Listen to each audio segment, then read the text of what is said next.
Welcome to the Sporty Sibling Podcast, where we score touchdowns and make baskets. To Trier. Trier drives down and throws it down. Alonzo Trier.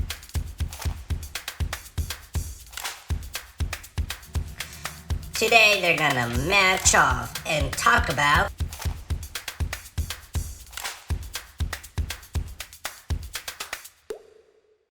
Welcome to the latest episode of the Sporty Sibling Podcast, where we dive into some of the biggest headlines in sports. Today, we'll discuss the 2023 NBA Draft. Yes, we're doing a mock draft again, ladies and gentlemen. I did it for the NFL Draft. Of course, I have to do it for the NBA Draft. Now, we will conduct a complete mock draft, like I said, carefully evaluating the top prospects, dissecting their skills, and predicting their potential landing spots because, well, that's what a mock draft is. Alright? Now, grab your virtual GM hats. Look, let me put it on. Gotcha. And join us as we dive into the exciting world of basketball's next generation of talent. Also, remember that there are only 58 picks this year since picks 57, 58 were forfeited. So, there's not 60, just so you're aware. Alright? Cool. Perfect. Panda, get us started.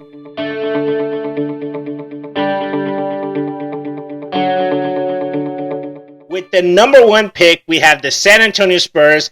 And of course, they're going to take Victor Wembanyama. Why wouldn't go with him? He shines a light for the Spurs that we last saw in 1999 when we took Tim Duncan with the number one pick. I mean, this kid already has so much connections to the Spurs with some of the greatest Spurs like Tim Duncan, Manu Ginobili, and David Robinson. 3 Hall of Fame players. On top of, his French connections. No, Wembanyama towers at 7'4" and has the potential to be the centerpiece for the Spurs for many years to come. I mean, if you take him out of the equation, sure, there's other players that the Spurs could take. But he's literally the best option that the Spurs have at this point in time. He is he's the LeBron James of this season, of this draft. And I'm honestly quite surprised that anyone would think otherwise. But some do. Either ways, though, it's obvious this is where they're going to go. With the number 2 pick, we have the Charlotte Hornets. First and foremost, kind of sad that Michael Jordan sold his stake with the team. But, I mean, he had his reasons. It is what it is. But he got some money. He paid, $400 million for it? And now it's like, he sold it for $3 billion. That's ridiculous money right there. That's crazy. But we're talking about the draft here, not money.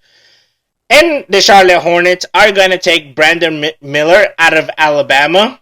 Now, there are talks, and mind you, ladies and gentlemen, this is important, that the Hornets might trade away this pick, with the Pelicans being the top contenders for the trade.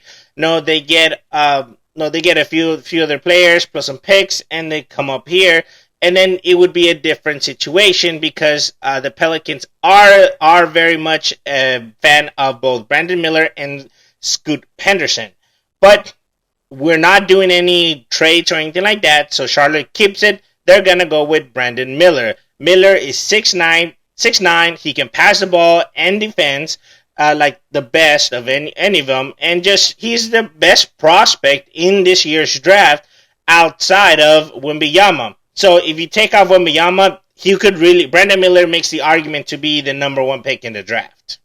With the number 3 pick, we have the Portland Trail Blazers. And again, this is not a trade place. They're not trading away. But it is very important that people understand that like Charlotte, Portland can trade these picks. And there are rumors that they might trade down from this pick. But once again, we are not doing trades. So, Portland are taking Scoot Henderson from the G League Ignite. He's a point guard. Nope. Now, they're not. I personally don't think that they're going to trade and miss out on a perfect fit like Henderson would. Like Henderson is. to me just doesn't make sense. I think he's a great fit for Portland. He's a high-flying athlete with an excellent feel for the game, but most importantly, which must be noted, he is not afraid to shoot the ball off the dribble. Now, that is precisely what Portland needs right now. Assuming that certain things play out, I think they should trade it if the right situation comes along. If not, Scoot Henderson is just the perfect fit for Portland. At number 4, we have the Houston Rockets taking one of the twins, Amen Thompson. So we are going under the assumption that James Harden does decide to join the Rockets and leaves the 76ers. That means that they do not need a shooter, meaning that they need someone that can pass the ball. Well, that's where Amen Thompson comes into play. Now, if James Harden does not decide to join the Rockets like we are all expecting him to do, I see them probably going with their brother, or maybe Jarris Walker and even Cam Whitmore at this spot. Now, I'm still a little iffy on that because they will need a shooter, and I'm not sold on any of them as shooters.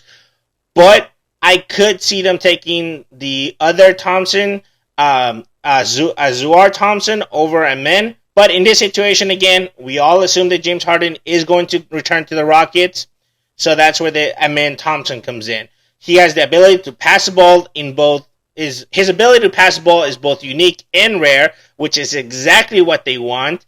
Add to it that his ball handling and playmaking abilities are one of a kind. I mean, really, his upside for Houston is just undeniable. There's no way they can take him if James Harden does return. Now, there is an argument to be made that even if James Harden does not return, they still should take Amen Thompson. And based on my research and what I understand of him, I can see why they say that. At number 5, we have the Detroit Pistons. As you can see, they're taking Cam Whitmore out of Villanova. I actually really like this pick because the Pistons need to return to their nasty physical playing days. You remember those days when we had the nasty Pistons, like the dog Pistons. And I think adding Whitmore will allow them to do that. Whitmore is a strong athletic and can catch and shoot, allowing Isaiah Stewart and Jalen Duren to be more physical, which again, that's what we want, at the line and open shooting lanes for all three players, which again, will never hurt anyone. I personally believe that adding Whitmore can bring you back to that old Piston playing days, which will allow them again to return back to their good days. I mean, they were really good days. At number 6, we have the Orlando Magic, and they are taking Anthony Black. So, the Orlando Magic, who are known for prioritizing skill, versatility, and intangibles in the draft, actually find themselves highly interested in Black's unique potential as a jumbo-sized point guard. And it's really weird to say that because you really don't see that from the Magic. But with talented players like Black, Jalen Suggs, and Franz Wagner, the Magic would boost incredible versatility.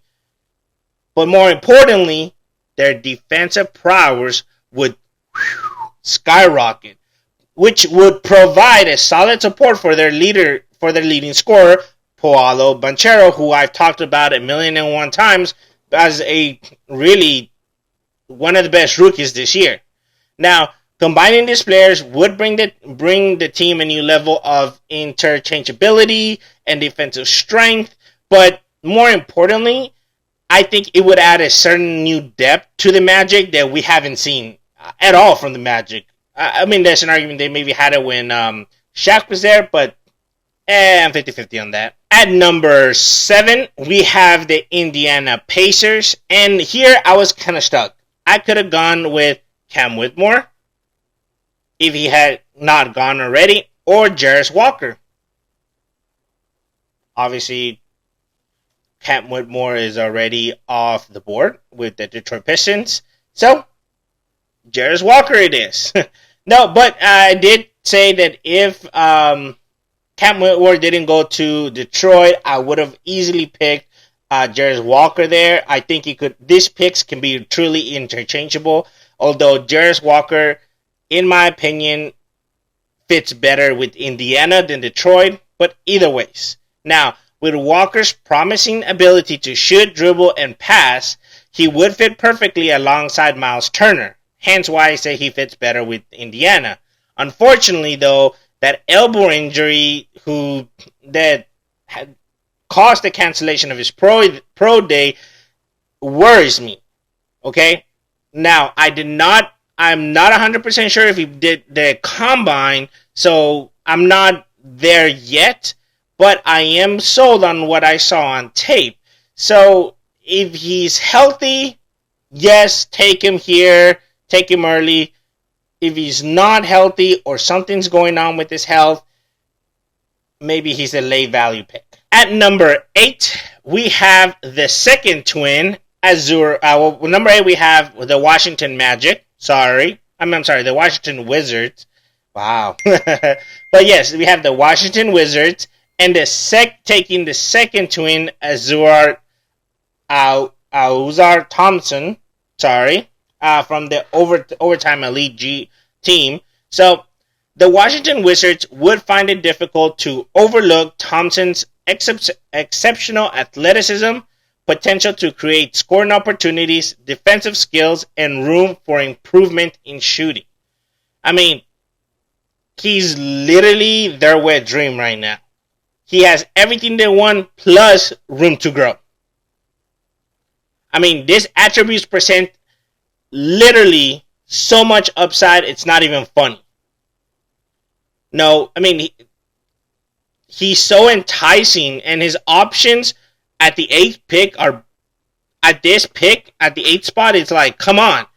He could easily go higher, and I wouldn't be surprised if he does. But if he's here at 8, Washington should 100% take him.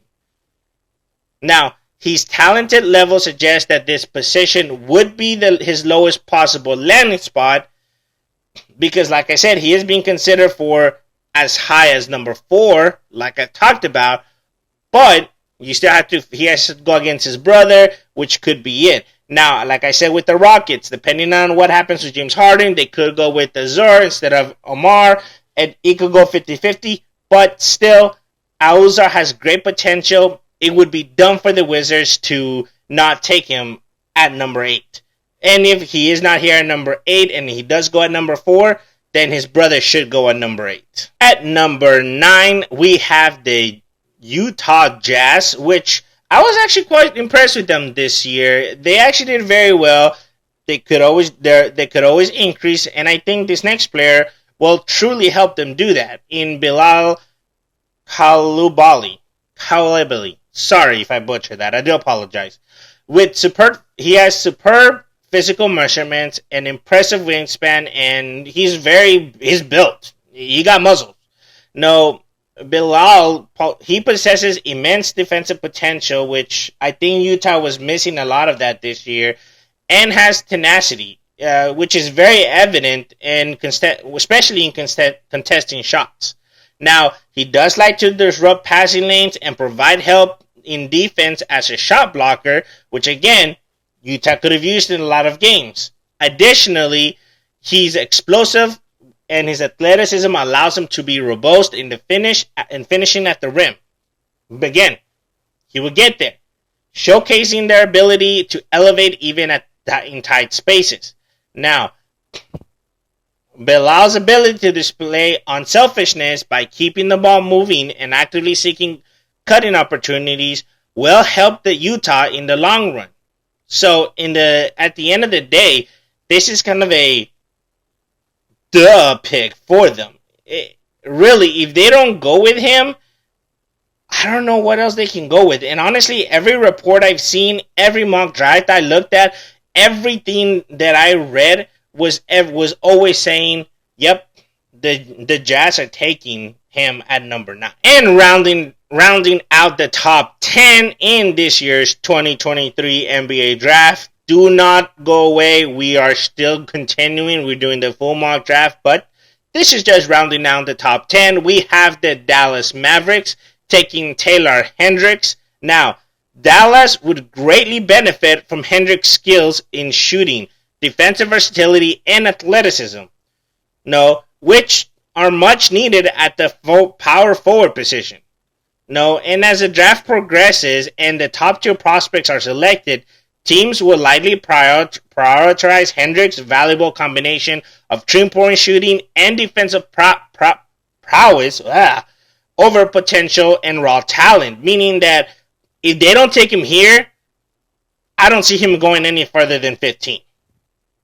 No, he does have the ability to contribute as a player as aligns with the needs of the team in a larger stage of the draft, making him a desirable option for Dallas at number 10.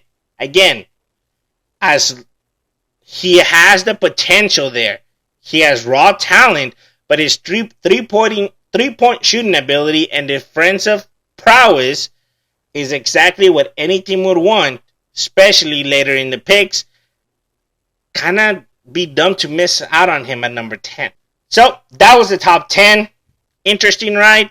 Kind of could have gone. And in all honesty, with those top 10 picks, they could go either ways. The only one that's the only one that's 100% it's going to happen is the number 1 pick.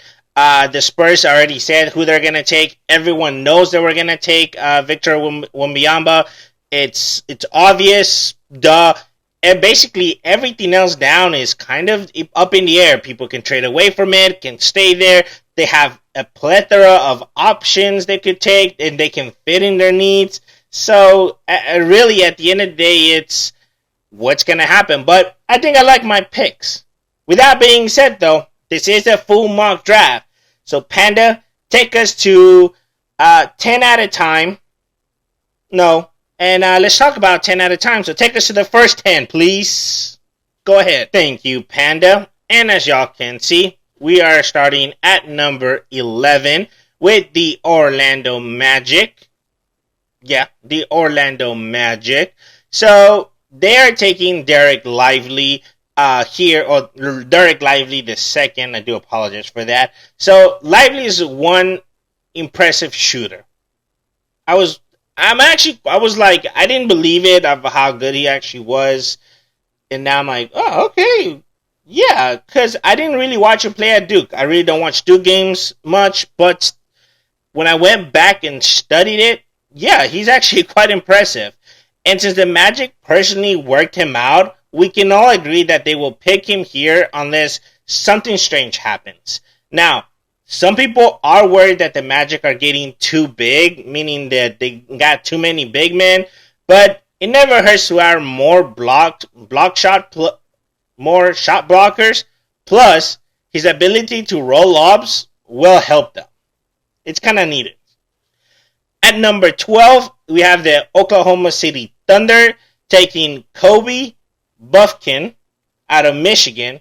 Now, I love Buffkin's versatility, shooting, and physicality. That is, actually, any player in this draft that's physical, I'm going to love. Because I love the Dirty Pistons of the early 2000s and the 90s. That was just, I love that.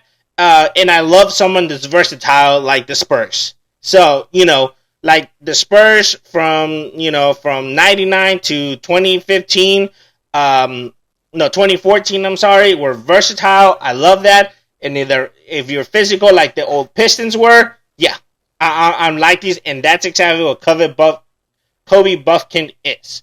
Now, not sure though, because of that, why people are divided on him. And everyone I've read on and talked to are divided on him. But to me, this is really weird. I think he's a great two-way player for OKC, and I feel the game will improve for OKC with Bumpkin on the ball, on the court. I'm sorry. At number 13, I have the Toronto Raptors. Now, they're taking Nick Smith Jr. out of Arkansas. Now, despite a season just barraged by injuries And a efficiency concerns, it's the truth. Many scouts and many places that I've read on express that they're satisfied with his performance at his pro day. I didn't watch the pro day, but everywhere I've read are all, you know what? His pro day was okay. And if the pro day is okay, then I'm okay with it. Now, despite less than ideal shooting percentages at Arkansas, there remains a strong belief in his ability to make shots and score at all three levels, which is what Toronto needs. Toronto would greatly benefit from adding Smith to their roster, providing valuable depth and insurance in the backcourt, especially considering, and this is very important, you got to remember this, Fred Van Velt and Gary Trent Jr. both have player options and are entering their final year of their contracts. I hope that they enter those player options and stay with the team, and that thing adding Nick Smith Jr. to those two would be better, but at least there's options now if they decide to leave. At number 14, we have the New Orleans Pelicans. Now, I will add to, before I get into their pick, I will add that there is talks that they may trade away a certain player, and they may trade up to the number 2, number 4 spot. But that's all speculations. No one really knows if it's true or not. I don't know. At the end of the day, there's no trades in this draft, in this mock draft. So, the Pelicans are taking Keontae George out of Baylor. Now, the scouts were pleased that George appeared slim and in excellent physical condition during his pro day, which, looking back at his weight before his pro day, made me very happy to know that he actually slimmed down. He was upwards 200, now he's at 185. Okay, I like, especially at his position, as a combo guard, strong guard, depending on how you view it, he needs to be a little bit slimmer, and actually I would say bulkier, like muscle. Now, the New Orleans Pelicans would highly appreciate his shooting ability and scoring impact that he can bring off the bench. So he's not a starter, but he is a bench player, which, again, people forget how beneficial that can be. No, George would benefit from playing alongside experienced veterans on the Pelican roster, as they can help alleviate some of the decision-making responsibilities that he would have to handle. All right, I was not a fan of his decision-making, so learning from veterans would be a huge help to him. Now, again, do not forget that the Pelicans might trade up from here if the price is right, but I don't think they can pass up a player like George, considering his upside. But you never know. I mean, if the price is right, the price is right. At number 15, we have Cason Wallace out of Kentucky. So Atlanta finds itself in a dilemma with the 15th pick. They need somebody that can shoot, but they also need somebody that's defensive minded. Now, Jordan Hawkins isn't still on the board at this point, and so is Cason Wallace. Who did it take? Now, let's be serious. While Hawkins could address the Hawks' need for shooting, the team might find it challenging to overlook the potential impact of a defensive guard. That's why I went with Cason Wallace. Wallace could bring a valuable skill to the table, such as running to the second unit offense, contributing with scoring at all three levels, and applying intense defensive ball pressure. Exactly what they need. Ultimately, Atlanta faces a tough decision as to weigh the benefits of shooting versus defensive capabilities, but I think Wallace is the much better option, much safer option, and I think at the end of the day, they're going to go with Wallace. But don't be surprised if they go the other way too. At number 16, the Utah Jazz. We are taking Jalen Hood-Schifino out of Indiana. So the Utah Jazz can bypass selecting guards at this point, especially now that they're taking Hood-Schifino. Okay? His combination of size, length, and impressiveness, pull-up shooting ability is just eye-catching. Oh, and let's not forget his passing ability, his passing skills captured everyone's eyes. I mean, why not? I mean, who even saw that this prospect being able to do all that? Not I, said me. No, despite being projected to be available in the late lottery to mid-first round, Hood-Schifino's enticing skills do make him an appealing choice for a lot of teams. So don't be surprised if he goes sooner. And a lot of mock drafts that I've read and saw did have him going in the top 10, top 11, even top 13. I think that he will drop to the 16th spot, and Utah will take him. At 17, we have the Los Angeles Lakers taking Jet Howard. Now, during his freshman season at Michigan, Howard experienced highs and lows, but his physical attributes are NBA ready. No, more importantly, he has demonstrated his scoring prowess, which hints at the promising future in the league.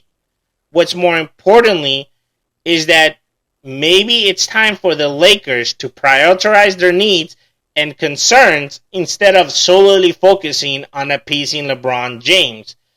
By taking Jet Howard, they are able to do that, appease their own concerns, their own needs for the long run. Number 18, we have the Miami Heat taking Bryce Sensabaugh. So Bryce is arguably the best scorer in this class. No, he loves to go get buckets, and with his ball handling skills, pull-up threat, and ability to catch and shoot, honestly, this is a no-brainer for Miami and a perfect addition to Jimmy Buckets. It's the truth.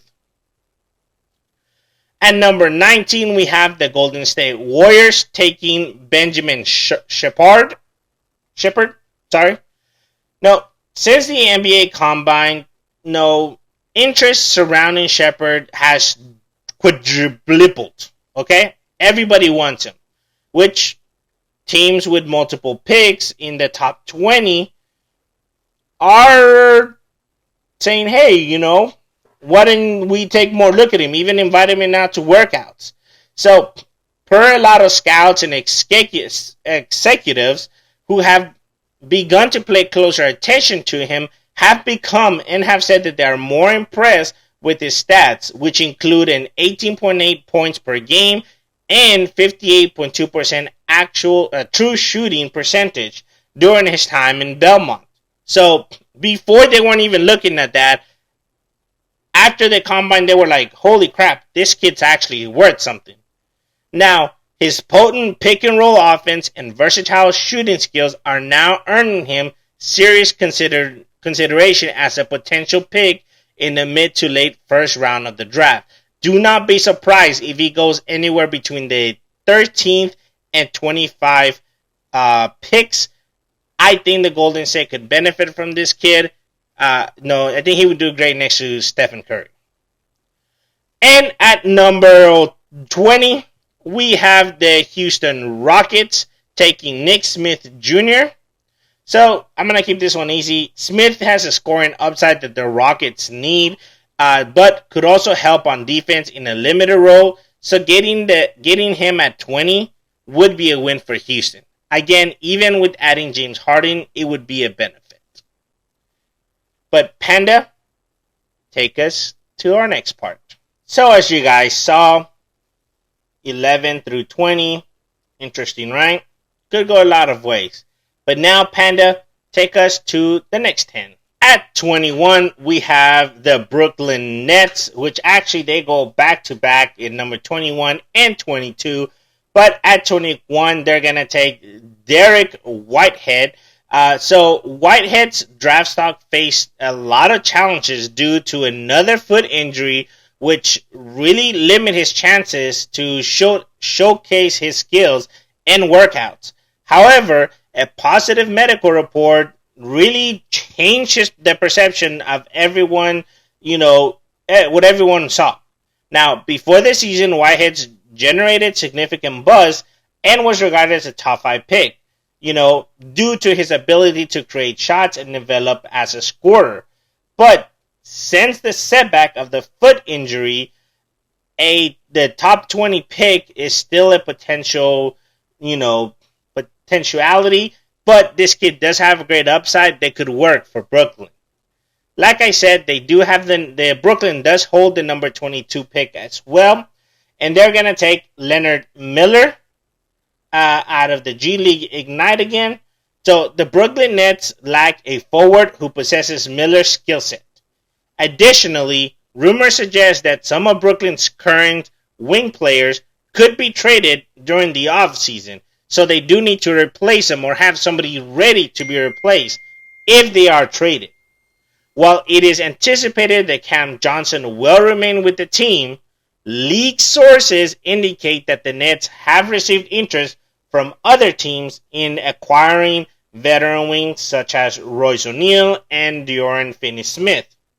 So, if either of them get moved or traded, it would be very important and very critical for them to have somebody to replace him with, and Leonard Miller would fit that spot perfectly. At 23, we have the Portland Trail Blazers again, with taking James Njabi out of Barcelona. So Njabi's skill set includes defensive versatility and the ability to roll to the rim, similar to Yusufu Nurkic. Okay? While there are different types of centers, which we all know, Njabi's attributes would complement Henderson's aggressiveness, downhill playing style, making them a good pairing for the foreseeable future, which again, that Portland needs to be looking at the future, not the now. Together, they could bring a dynamic presence to the team, and really, if you combine their defensive contributions and attacking approach, overall, it would enhance the performance. At 24, we have the Sacramento Kings, which, by the way, I am completely 100% sold on the Kings. I think they did great last year, winning their division, making the playoffs for the first time in forever. Even winning in the first round, I believe it was as well. So I think overall, the Kings are set up great, and adding this next kid is perfect. Oliver Max Prosper. So strengthening the wing and forward position should be a key focus for the Kings, particularly considering the upcoming free agency of Harrison Barnes and the limited options available behind him, apart from Keegan Murray, which I think Keegan Murray will step up and take the main role if Harrison Barnes leaves. Now, because the team must address the depth and balance in these positions, taking Prosper would truly be the perfect position. Okay? He is exactly what they need, exactly what they want. Just everything is just suitable for him. Plus, he can work as a rotational. He can work as a rotational player with Keegan Murray if need be. Again, given that Harrison Barnes leaves. But even if Barnes does not leave, between Keegan, Harrison, and Prosper, all working in a rotational role, would benefit the Kings in the long run. Next, we have the Memphis Grizzlies, which, by the way, been to Memphis, everyone should go. Great food, great live music, really recommend it. But they're taking Noah Clowney out of Alabama. So, as Steven Adams is aging and Brandon Clark faced a significant injury last season, the Grizzlies would benefit from bolstering their front court depth. That's important, because you don't know what Steven Adams is going to do, if he's going to retire, and how healthy Brandon Clark will be coming back. Clowney's stand-down qualities lies in his versatility, defensive skills, but more importantly, his potential as a rolling big man or a shooter on the offense. In other words, he's a little bit of everything. If you combine him with Jared Jackson Jr., it would allow the Grizzlies to play with a 5-out offensive approach while maintaining the size that they want, which is rare among some teams. Now, this strategic pairing would be unique to the Grizzlies, and it would allow them to maximize their offense and their flexibility, both in offense and defense, but I have seen this not always work out, so we'll have to wait and see, but I don't see them passing up on Clowney. At 26, we have Indiana Pacers, and they're going to take my personal favorite player, Grady Dick, out of Kansas. So, outside from having a funny name, Indiana could be looking to add the shot-making ability to its roster with Grady. Okay? They need to increase that, and Grady gives them that. And with his firepower and spacing, this could be a match made in heaven for the Pacers. At 27, we have the Charlotte Hornets taking Kobe Jones. Now, assuming that Charlotte does not trade away the number 2 spot and takes Miller, like we all believe they will, Jones is the best option at 27 unless Grady Dick is available. His ability to play the Swiss Army knife role at point guard or strong guard could help Charlotte immensely. Of course, there's a whole nother world that we can go into if they take Grady, but still, it's a whole different issue here. At 28, we have the Utah Jazz again, taking Amari Bailey. Bailey is not a player that will impress you with his scoring ability or anything else really, but he does have something you cannot teach. His brain. His basketball IQ and improvisational skills are next to none. And teams are taking notice, as well they should. No, they see him as someone that could keep defense on their toes, and who says Utah couldn't use that? Hell, any team could use that. At number 29, we have again the Indiana Pacers taking Maxwell Lewis. Lewis can provide the Pacers with the 3-and-D qualities that would fit perfectly with the rest of the Pacers team. So even though they are loading up on wings, it makes sense to give how hard it is to find in the NBA. It makes sense to add someone like Lewis. They can work on that defense. And my last of not only this round, but of this 10 is the LA Clippers taking Jamie Jacques Jr. As Jacques enters the draft, several teams in their 20s and 30s may prioritize his reliable skills over potential upside. His physicality, intangibles, and versatility make him an attractive prospect for those teams. Additionally, Jacques has generated positive feedback for his shooting abilities, which were demonstrated during his workout sessions. Furthermore, rather than focusing solely on the potential, teams do recognize the value of a well-rounded attributes that he does possess, which again can offer a solid foundation for any future in the NBA. So, I can see why they take him. But that's the end of the first round of the NBA draft. Panda?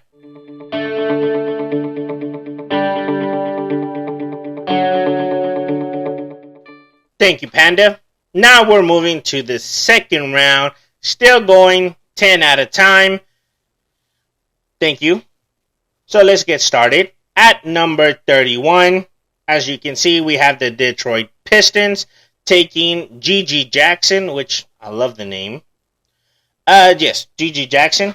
Jackson, an 18-year-old forward, possesses skills that make him an attractive prospect for teams in the teens.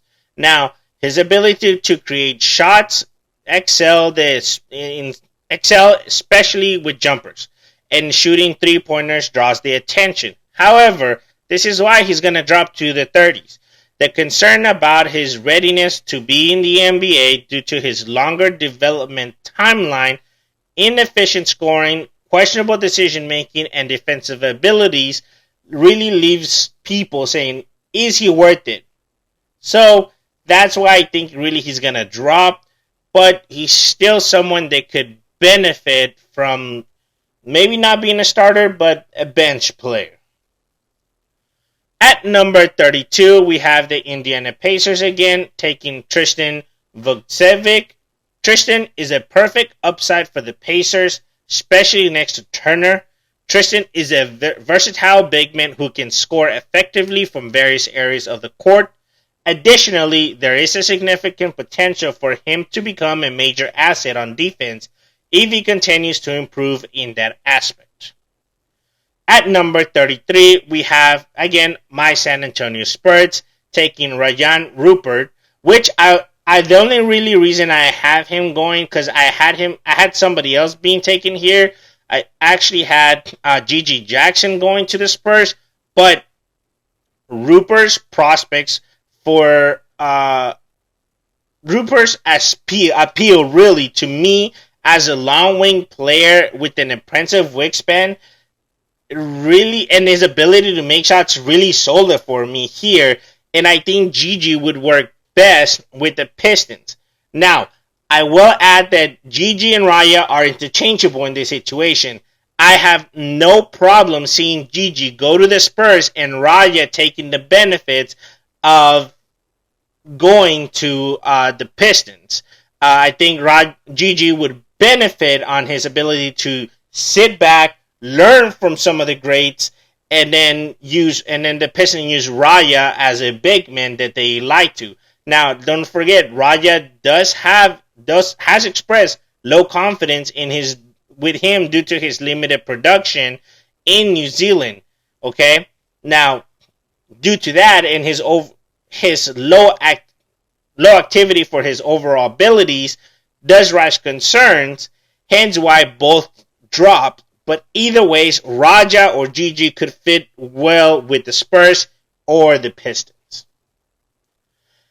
At 34, we have the Charlotte Hornets again, taking Tracy Jackson Davis. Now, TJD is a left-handed center known for his exceptional athleticism and ability to soar high above the rim. Okay? He brings a fierce intensity to the game and effectively intimidates opponents when defending near the basket. Now, TJD has excellent athleticism and brings the defense versatility that Charlotte is desperate for. At 35, we have the Boston Celtics taking Andre Jackson Jr. Before I go into Andre Jackson Jr., do not be surprised if he goes a lot sooner. He could even go to the Spurs where Gigi or Raya could go. I'm just not sold on him 100%. And it's just, he struggles. Going into him now, Jackson struggles with shooting.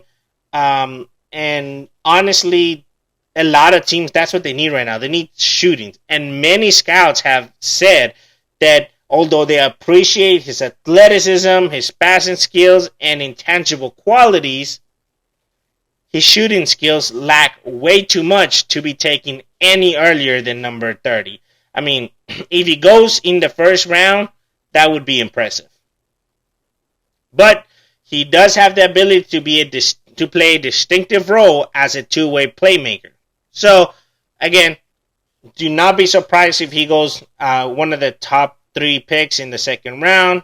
Still, don't be surprised if he does drop as well. At 36, I have the Orlando Magic. Seth Lundy being taken here. If the Magic were looking to utilize one of their 2 lottery picks on Grady Dick, I mean, it would have been a solid addition. I would have not argued. However, Grady Dick is already off the board. He's not going to drop this far. And Lundy will. Lundy will be here. So realistically, this is a great target for them. Lundy is a versatile scorer who has gained attention as a late bloomer and can excel in any team system. I mean, it's a no-brainer for me.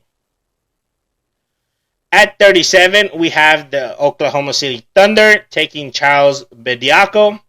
So, to optimize Chet Holmgren's ability as a slender big man, it would be adventurous to pair him with a physical teammate like Bediako.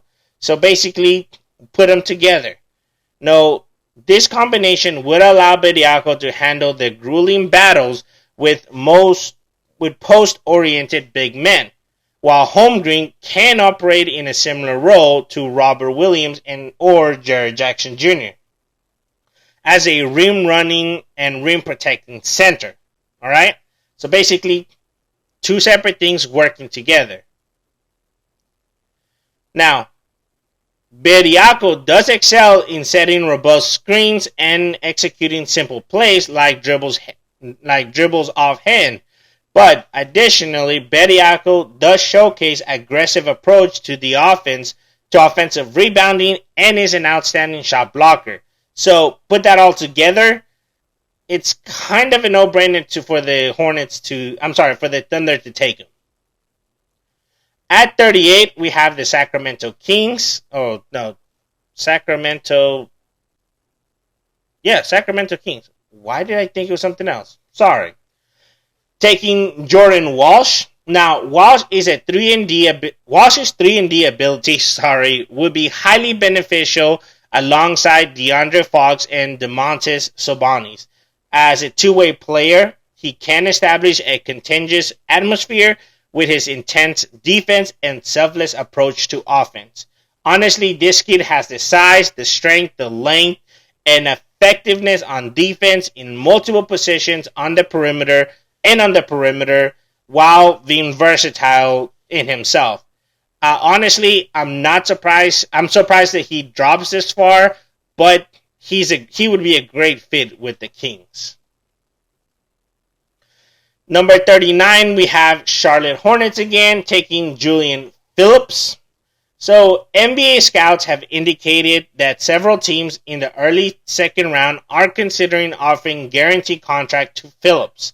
So, when I read this on a few boards, I was like, what the heck are they talking about? I didn't understand it because I saw it multiple times. And I read on and, okay, it made sense.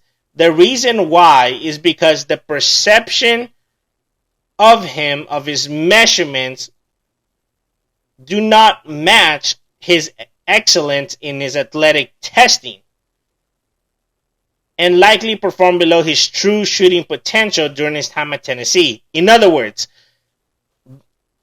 his potential, his athletic testing, did not prove what he can really do. So by giving him a contract, a fully guaranteed contract, this would truly show that, hey, we're here to help you out and for you to grow. And I think in Charlotte, looking at the long run with this kid would be beneficial. And at number 40, we have this year's champions, the Denver Nuggets, taking Julian Stoddard. So Julian's spot up and movement shooting skills have garnered him recognition with some first round greats. However, though, his ability to handle the ball and utilize his floater/runner has transformed him into a versatile off-ball scorer with multiple dimensions to his game. Now you're wondering, well, Hershey, because of all that, shouldn't he be going in the first round? Do not be surprised if he goes in the top 20. Okay? But I think teams are still questioning a lot about him. He does have a lot of negatives. Just too many that I can get into right now. Hence why I think he'll drop here. If he drops here, Denver really will get a steal.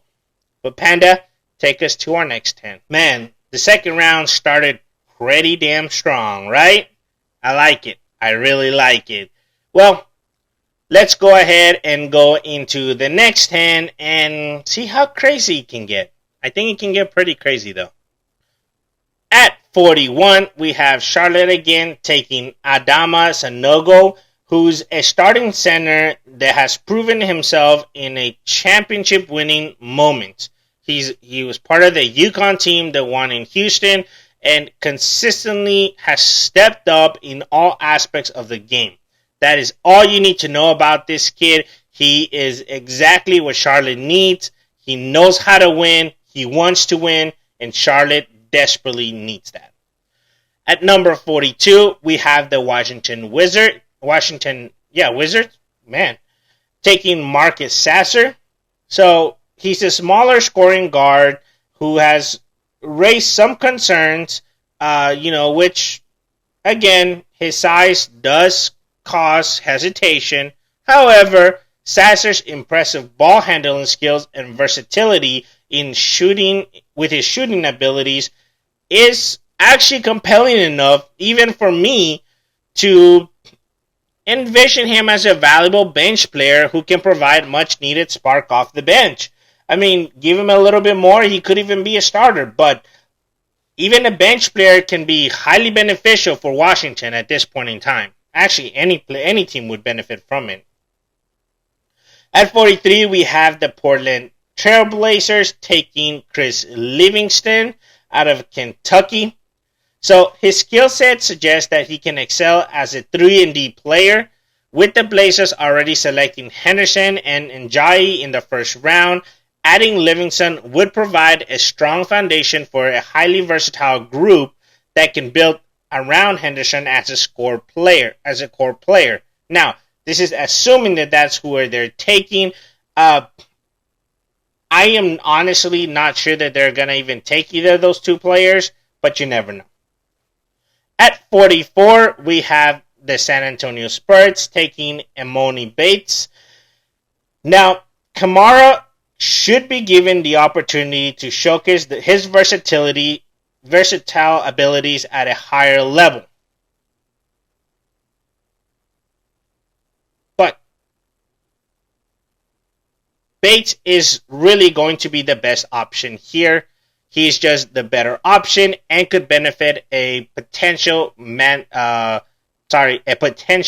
winning team that the Spurs want. At number 45, 45 is the Memphis Grizzlies taking Kobe Brown. Now, Brown's NBA prospects and potential fit in the league are evident in his shooting and passing abilities. Despite the likelihood of needing to shed some weight from his current 252-pound frame, which is why he's dropped to this spot, the skills make him a viable candidate for the second round. Honestly, his skills should make him a viable candidate for the first round if he could shed the weight.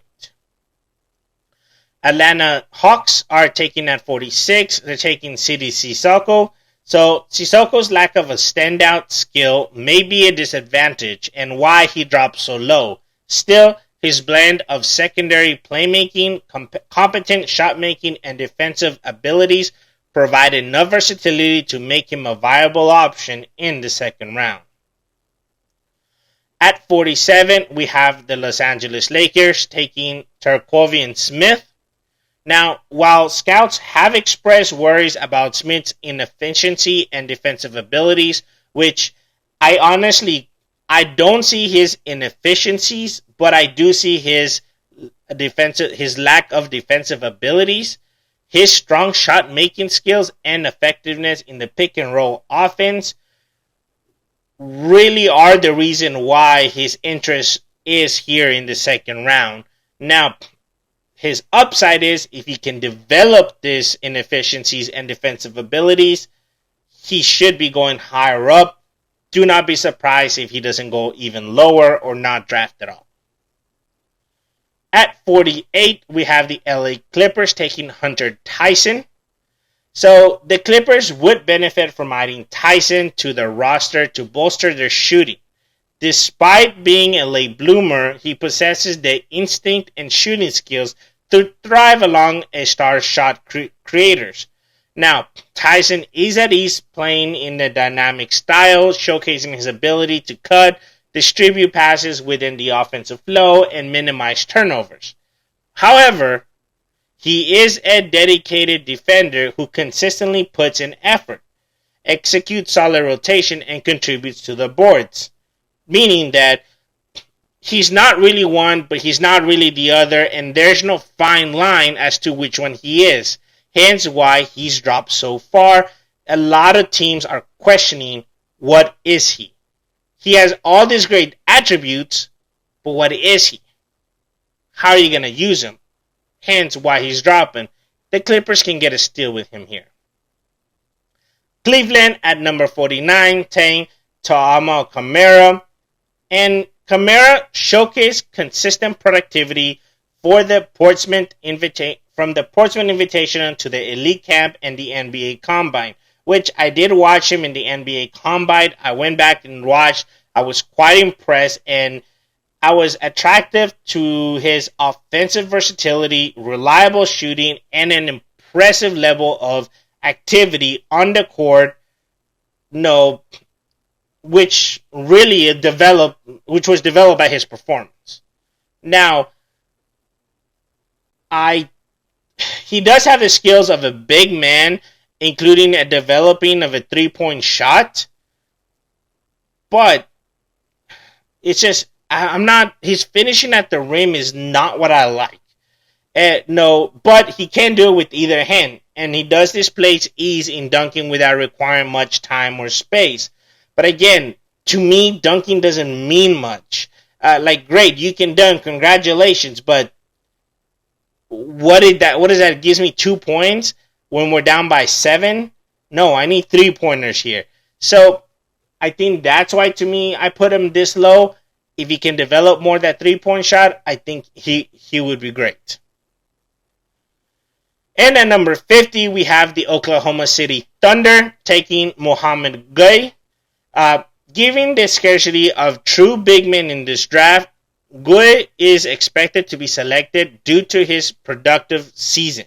He showcased a combination of spot skills, a solid mid-range touch, the potential for face-up drives, and a strong motor for rebounding. Additionally, as an above-the-rim athlete, he demonstrated intriguing perimeter skills during his sophomore year. So, honestly, to me, it's kind of a no-duh. But Panda, take us to our next 10. Man, those last 10 were interesting. And I think those are really more solid 10s. I mean, there are very few that can go either ways. But I think now that you get lower in the draft, they're really just... Now it's more of a... they're going to get taken, and it's rare that they don't. But... Please, Panda, take us to our last 10 and towards the end of the draft. At 51, we have the Brooklyn Nets taking Jalen Clark. Now, I will say that Jalen Clark could go a lot higher, but I would not be surprised if he goes here. Clark's defensive prowess places him among the elite in college basketball, making him a desirable prospect in the Brooklyn pipeline. But he's imposing physical presence combined with his strength and explosiveness kind of hinder him from really being the potential that he could be. Now, he is a top defender and rebounder despite playing in the wing. So, he is a benefit hit. Hence why I say he could go higher. But I do not be surprised if he goes lower. Or goes here, sorry. At 52, we have the Phoenix Suns taking Mojave King. So, King is notably impressive shot making and finishing examples marked King's performance during the combine scrimmage. Which, again, I did went back and see, and yeah, his shot making ability was impressive, and his finishes were just beautiful. Now, This display ignited not only my imagination, but obviously a lot of scouts and a lot of people that did mock drafts, because everybody has him going anywhere between 35 and 58. Again, I have him at 52 because he does lack a couple of things, but still, with that spot scoring that he can do, he could help the Suns. Now, number 53, we have the Minnesota Vikings. Minnesota Timberwolves taking Jordan Miller. So, Miller possesses the necessary skills and basketball IQ to make an immediate impact to the Timberwolves. Okay? Impressively, though, he recorded a 66% shooting accuracy at the basket during his time at Miami. Per synergy data. Now, Miller's ability to consistently make positive contribution is evident through his offensive rebounding, brilliant cuts to the basket, and intelligent passing to teammates, which is exactly why Minnesota wants him. I mean, literally what he does is either he's going to rebound the ball and try to get the points, or, you know what, I'm not open, he is, boom. At 54, we have the Sacramento Kings taking Tosan Evbomwam. So at this stage of the draft, it would be prudent to take a chance on a distinctive big man like Evbomwam. He possesses exceptional passing ability for a player of his size and has shown glimpses of potential in both open shot making and driving to the basket. Why wouldn't you want that? At 55, we have the Indiana Pacers taking Ricky Council the fourth. Yeah. Now, Council's exceptional athleticism make him compelling choice for a late draft gamble. He excels in an explosive finisher at the rim and possesses intriguing perimeter skills that do hint at the untapped potential. He's electrifying athletic, which makes him a constant threat for lobs in the transition and half-court sets. Now, he does exhibit a slippery ability to finish at the rim or not finish at the rim, and appearing almost weightless and displaying excellent touch with either hand, which can also be a downfall.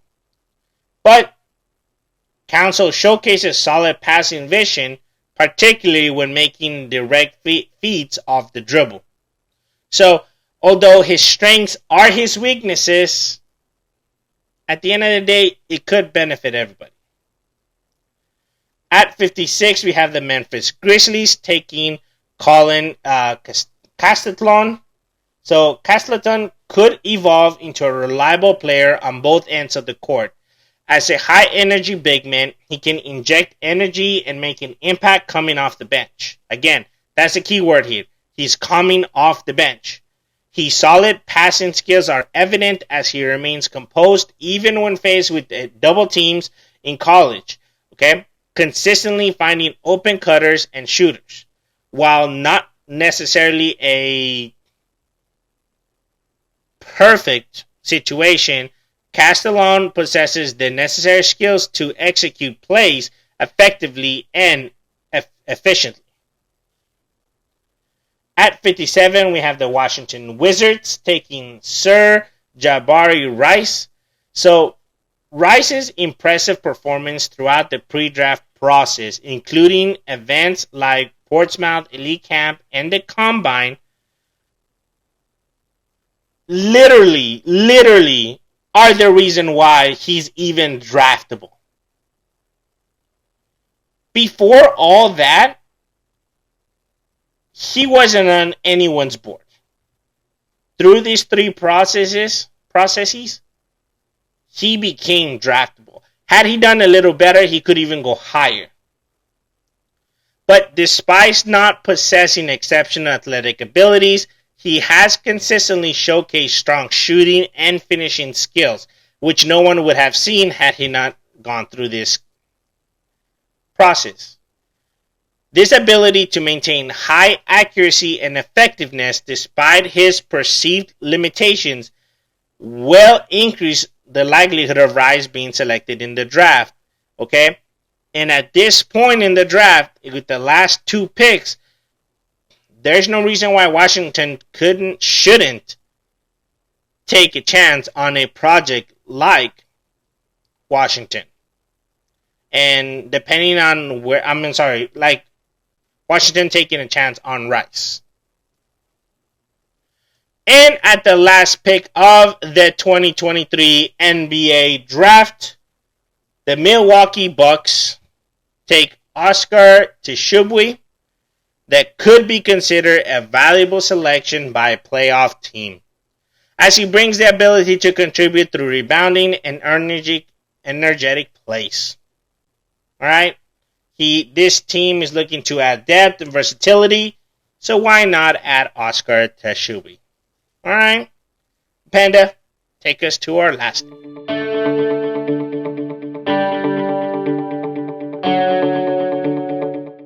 Woo! In conclusion, our 2023 NBA mock draft has provided a very comprehensive overview of the upcoming season's top prospects and potential draft outcomes. Alright? We don't know where it's going to go, but it's going somewhere, guys. Now, through in-depth analysis and consideration of player performances, skills, and team needs, I feel like that the projection of this draft is 45% accurate. Now, it is an exciting time for fans and teams, and we all eagerly await for the draft here in the next few days, and for these prospects to embark on their professional journeys. Okay, and honestly, I can't wait for the NBA landscape to be truly changed by all these new talent and potential game changers. Okay? They bring new dynamics and storylines to the league that we love. And as we continue to follow the progress of these players, it will be fascinating to see how their careers unfold and their impacts on the ever evolving NBA landscape. It's really going to be magnificent. But as always, guys, please follow us on all social media, from TikTok to Instagram to Facebook. And of course, you can listen to the show anywhere you listen to your favorite podcast. Please, we always like to hear from you guys. As always, guys, thank you for tuning in, and we'll see you next time for more exciting sport news and updates. Until then, keep playing hard and stay safe out there. Bye-bye.